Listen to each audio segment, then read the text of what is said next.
Welcome to 23 degrees sideways. I'm out here in the desert. Actually, not quite the desert. I'm in the highlands.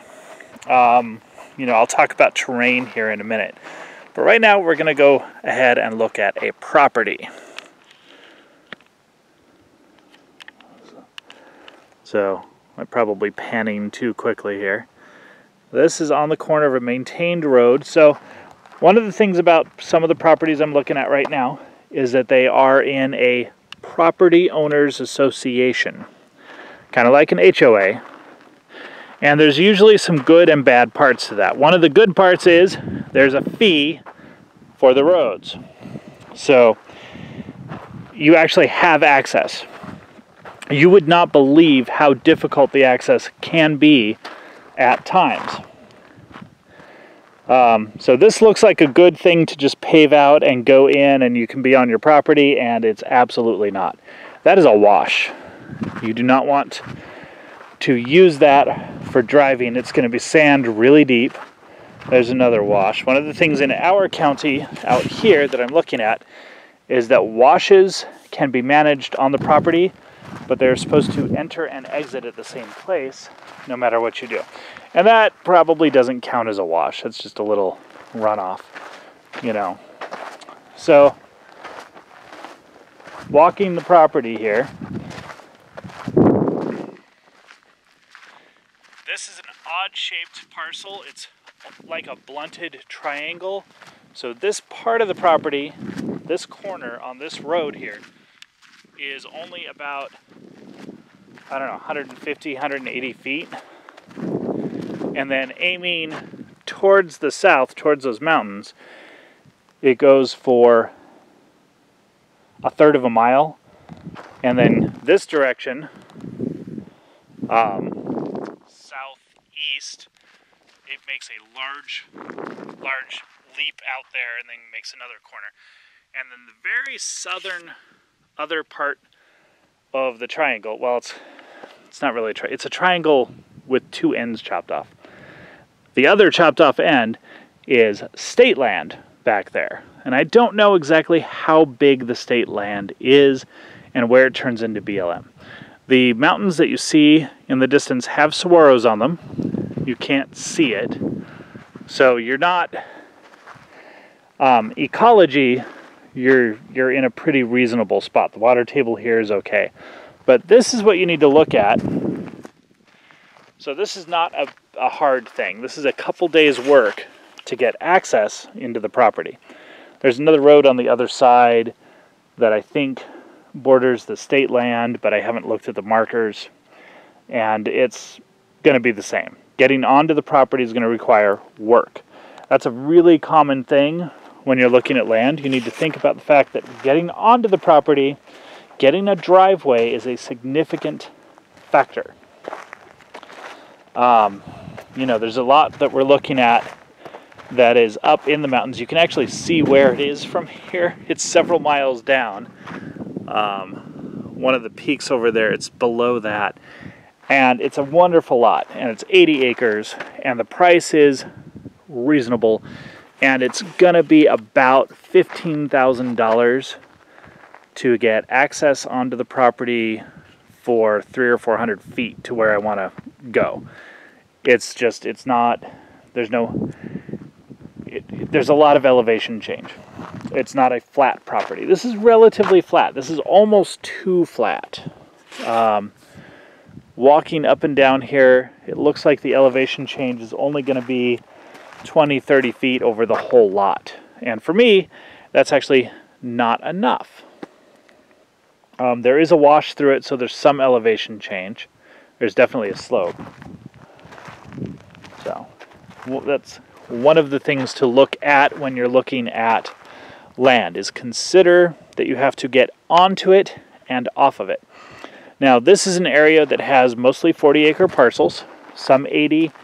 Down low in the lowlands, they have split up lots. It's permissible to split them all the way down, I think, to 2.5 acres.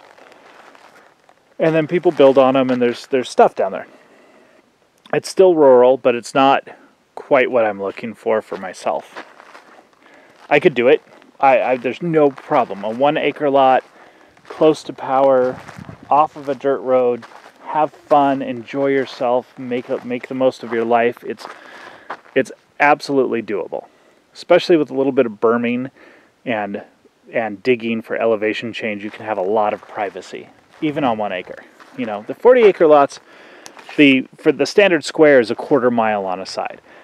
That's a lot. That's enough to really manufacture some privacy. The POA, Property Owners Association, here has a limit of 150 feet. You cannot be closer than 150 feet from your property line with any building. So they're trying to maintain that extreme rural wilderness feel to it, very much a ranch feel, and I don't mind that. You know, there's always pluses and minuses to properties owners associations. This is not a particularly bad one. And you've got a lot of state and BLM land in here, so there's a lot that you can do with the land for hiking and for hiking and for hunting. You know, this is an area where people do ride side by sides up and down the dirt roads, but as far as on your property goes, you're not allowed to turn it into a loud dirt track. There's a nuisance rule for that, and no high traffic commercial enterprises. Some, you know, home-based businesses happen, and that's okay, but high traffic commercial is what they're trying to avoid. So, you know, you have to read them, you have to look at it, you have to, I guess you have to work on an HOA or a POA in this case. These are all POAs. From a positive point of view, if you look at it just from a negative point of view, you'll never find one that you like, and then you'll end up with properties where there is no access road. You know, the closest you'll come is a gas pipeline road that runs near the property and doesn't get maintained because they only use it when they need to do construction, and then they build the road. Every 10 years, they rebuild a couple miles of the road so they can use it. You don't want to be stuck with that. And one of the other dangers, I'm going to go ahead and take a look at that here. All right. Scan past my truck. See that hillside? That hillside has 10 to 60 degree slopes. Okay? That particular hillside, some land broker sold a bunch of fools 2.5 acre lots of vertical. Stuff you literally cannot drive to. There's no way you can build a road. There's no way you can do anything. There's nothing you can do with it. It's literally not worth owning. You know, there's some stuff out there where I've thought about offering people, you know, $40, $50 an acre just so I can have a private hiking reserve. But, man, can you imagine that? Let's pan back through here. Stop missing. All right. So this is one of the lots. I've looked at 7 lots today. Been out hiking quite a bit. That's all I really got for you on this video. I'm going to do another one. But this one, I wanted to make sure that you know to look for your access point. Realize that your dirt, once you get onto the property, is not necessarily going to be compacted. You know, you don't know what's going to go on. You're going to have to do some road construction. No matter what it is, you're going to have to do a little bit. And this is where people start coming into a different philosophy of vehicles, which I guess I'll go ahead and touch on that right now. I'm currently driving a 3/4 ton pickup truck. It's a farm truck. We have a farm. That's what you do on farms. You do farm truck stuff. And everyone right now in America seems to be very excited by the bigger, badder, heavier truck. And this is a situation where you don't necessarily want that. When you're moving out into the middle of nowhere and you have to build your own road, the Mahindra Jeep clone starts to look really good. The old Toyotas, the Jeep Cherokees, the Suzuki Samurais, they start to look really good because they're really narrow. You know, this wash, it's passable 3-season. This part of the wash, 3-season passable.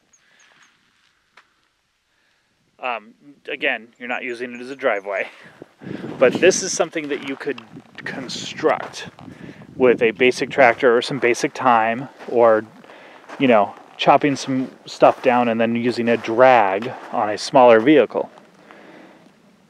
But the moment you get something that weighs 6,000, 7,000, 10,000 pounds, then you have to do more soil work. You're going to have sinkholes. You're going to have problems. Okay? That's just how that goes. So don't do it. You know, go small. Look at what you've got to do to build. Look at what you've got on site. If you're doing this on any kind of budget, you know, if you're putting down $180,000 cash on 60 acres of land, and you've got a $500,000 construction budget, don't even watch this. You know, I'm talking about stuff that's going to be a little more self-reliance oriented. And that includes the construction process. So here what we have is a lot of sand. It's not just sand though. Let's get down. Okay? This stuff has silt and clay and fines in it. Okay? This is the stuff that you can turn into adobe. You can use it, you can make a supported bermed earth structure functionally, inexpensively, if you've got the land, if you've got the soil. So that's something you don't have to move onto the property. Just as an example. There's not a lot else I can say about this. Cinder block is probably just as easy as lumber out here. The light living out here would be perfectly just fine. People worry about heat, heat management. This is still at 2,400 feet-ish. So heat management is not a super big deal. You just need to have airflow and shade. It does get over 100 degrees, but airflow and shade mitigates that very well. You know, swamp cooler is relatively energy efficient. You can set one up on solar if you need to, but if you're relying on an air conditioner, this is not the place to live, man. If you want to use an RV full-time, year-round for 5 or 6 years, you're going to be very unhappy. So winters here, little bit of stove heat is probably good. But you can also just, if you're earth bermed or straw baled, you're not going to have to worry about it at all. So this is a good place for lighter living. For example, a yurt. If you put together some deck modules with 2x4 and 2x6, you can do yurt living out here with no difficulty at all. That's or some other form of permanent multi-generational longevity tent structure. I'm just going to say yurt. And that's what you got to think about. I'm going to be done for now. Thought I'd show you what I'm doing, look at some of the thought processes that are involved. And slope, once again, I want enough slope so that my water has gravity pressure. Okay, I want enough head on the water that I get a reasonable amount of water pressure without having to have a pressure tank and pressurize with electricity and pumps. So there's that. The water table here is reasonable. As far as wells go, once again, water haulage is not a huge deal. It's not the deal breaker that a lot of people think it is, because what you think of as independence probably isn't going to exist the way you think it is. Not unless you're willing to go full 19th century and have a very shallow water table. All right, so give all this some thought. Have a good one. Stay sideways.